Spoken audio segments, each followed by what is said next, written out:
Welcome to my channel English and you my dear students. আজকে আলোচনা করব আমরা রেটরিক, যেটাকে বাংলাতে আমরা বলে থাকি অলংকার, যেটা ইংরেজি অনার্সের সেকেন্ড সেম বিদ্যাসাগর ইউনিভার্সিটির সিলেবাসে আছে।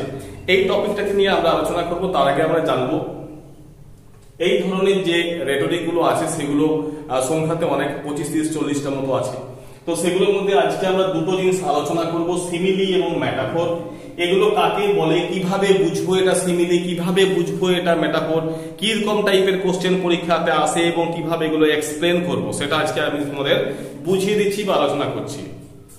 কোশ্চেন কেন পড়তে পারে পরীক্ষাতে 2 মার্কসের কোশ্চেন পড়লো, হোয়াট ইজ সিমিলি, সিমিলি কাকে বলে, ঠিক আছে, গিভ অ্যান এক্সাম্পল, উদাহরণ দাও। বা এরকম করতে পারে, একটা কোশ্চেন দিয়ে দিল, লাইন তুলে দিল, তারপর বললো যে এটা কি, অর্থাৎ এটা কোন ফিগার অফ স্পিচ তোমাকে বলতে হবে। যদি এটা সাপোজ মনে করো এটা সিমিলি, তো এটা বলতে হবে এটা সিমিলি, এবং কেন এটা সিমিলি সেটাও এক্সপ্লেন করে বোঝাতে হবে। তো দেখো এখন প্রথমে আমরা চলে যাই যে সিমিলি কাকে বলে। তো মাই ডিয়ার স্টুডেন্ট, সিমিলি হচ্ছে এটাই যেখানে কি হবে, আ কম্পারিজন ইজ মেড, একটা তুলনা করা বোঝাবে। এরপর তুলনাটা কাদের মধ্যে হবে না, তুলনাটা হবে দুটো ডিফারেন্ট থিংস এর মধ্যে, দুটো আলাদা আলাদা জিনিসের মধ্যে তুলনা করা বোঝাবে। আর কি হবে, আর এই সিমিলি ক্ষেত্রে কিছু নির্দিষ্ট কিছু শব্দ আছে, যেমন সাপোজ ধরো সাচ, তারপর হচ্ছে লাইক, তারপর হচ্ছে অ্যাজ, এই সমস্ত শব্দগুলো থাকলে তুমি বলবে, এটা তোমার কাছে খুব ইজি হয়ে যাবে বলা যে এটা হচ্ছে একটা সিমিলির উদাহরণ। ঠিক আছে, দেখো এরপর কি বলছি, the soul was like a star, the soul অর্থাৎ আত্মা, ওয়াজ লাইক এ স্টার, একটা তারার মতো। তাহলে আত্মা হলো একটি তারার মতো, the soul are a star. তো দেখো দা সোল আত্মা, এ স্টার হচ্ছে তারা। তো এই দুটো কিন্তু ডিফারেন্ট থিংস, একই রকম জিনিস নয়। এই দুটো জিনিসের মধ্যে তুলনা করা বোঝাচ্ছে, তার সাথে দা সোলের সাথে এ স্টারের। ঠিক আছে, তাহলে কি হবে, এবং এখানে এটা ক্লিয়ারলি বোঝা যাচ্ছে কোন শব্দটির দ্বারা, এই লাইক শব্দটির দ্বারা। আমি বলেছি যে এই সিমিলির মধ্যে সাচ, লাইক, অ্যাজ এই সমস্ত শব্দগুলো থাকতে পারে, থাকতে পারে মানে কি থাকবেই। তো এই জন্য এটাকে আমরা কি বলবো না, এই জন্য এটাকে আমরা বলবো এটা একটা সিমিলের উদাহরণ। তাহলে পরীক্ষাতে পড়লে তোমরা কি লিখবে, প্রথমেই লিখবে it is an example of simile, it is an example of simile, এটা হচ্ছে সেটা সিমিলির উদাহরণ। এরপর কেন এটা সিমিলি বলছি, এক্সপ্লেনেশনটা কি হবে দেখে নাও। সেটা হবে কি, here a comparison is made, here a comparison is made, এখানে একটা তুলনা করা বোঝাচ্ছে between two things, দুটো জিনিসের মধ্যে, the soul and the star, অর্থাৎ সোল এবং স্টারের মধ্যে তুলনা করা বোঝাচ্ছে।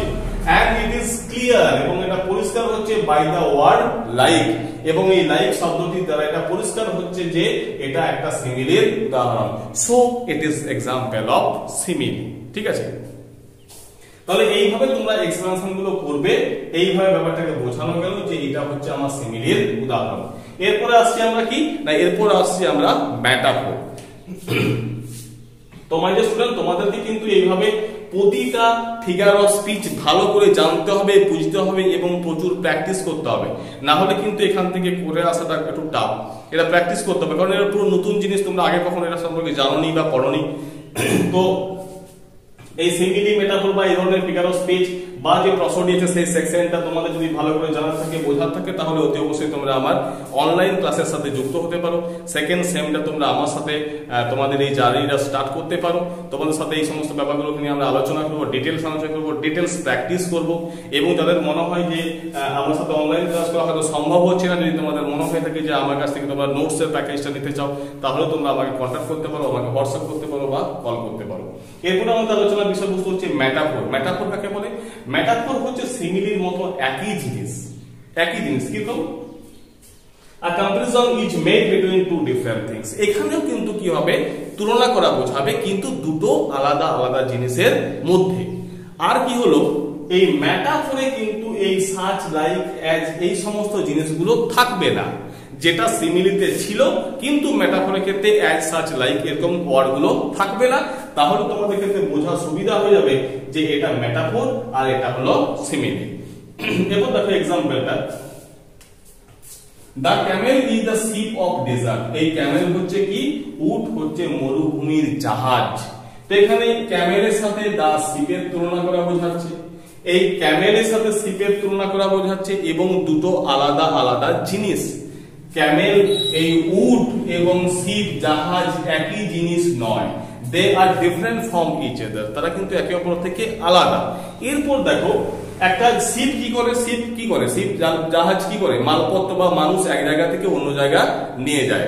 ঠিক সেরকম ভাবে এই ডেজার্টে মানুষ বা মালপত্র এক জায়গা থেকে অন্য জায়গায় নিয়ে যায় কে, এই ক্যামেল।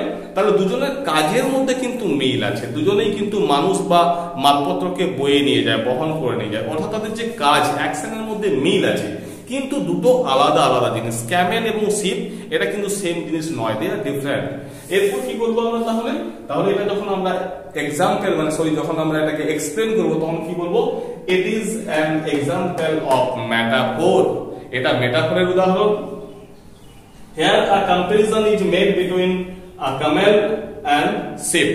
এখানে কি হবে, এখানে কম্পারিজন করা হচ্ছে ক্যামেল এবং শিপের মধ্যে। They are different things, অর্থাৎ তারা আলাদা আলাদা জিনিস, অর্থাৎ তাদের মধ্যে মিল নেই। So it is an example of metaphor, তাই এটাকে আমরা একটা মেটাফোর বলতে পারি। তো মাই ডিয়ার স্টুডেন্টস, আমরা সিমিলি মেটাফোর নেক্সট আবার আমাদের এই ধরনের ক্লাসগুলো চলতেই থাকবে। তোমাদের যদি মনে হয় থাকে এই ক্লাসটা ভালো লেগেছে তাহলে অতি অবশ্যই একটা লাইক করো, সাবস্ক্রাইব করো এবং চ্যানেলটা বন্ধুদের মধ্যে শেয়ার করো। Thank you.